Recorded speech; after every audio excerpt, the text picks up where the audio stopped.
இப்போ வந்து மாணவ பையங்க நம்ம 8ஆம் வகுப்பு பையங்க வந்து குளிச்சிட்டு இருக்காங்க. அததான் பாக்க போறோம் வாங்க.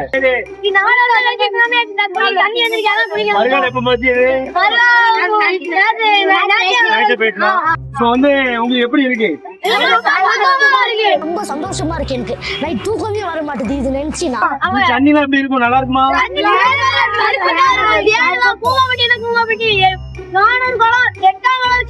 தண்ணி மறுகால எப்படி விழுது பாருங்க. தண்ணி டம்மர் விழுதுனா எல்லாரும் வாங்க. மூணு நாளா போட்டு சரியான ஃபீவர். இப்ப நீங்க கிணறு எல்லாம் நீங்க இருக்கீங்கன்னா தம்பி கடையா இருக்கானப்பா, சிரிப்பால இருக்கானா? நான் என்ன பண்ணுவேன் பெருமானே, வெக்கமா வருதே. தண்ணி போனாலே விவசாயம் விளைஞ்சாதான் நல்லா இருக்கும்.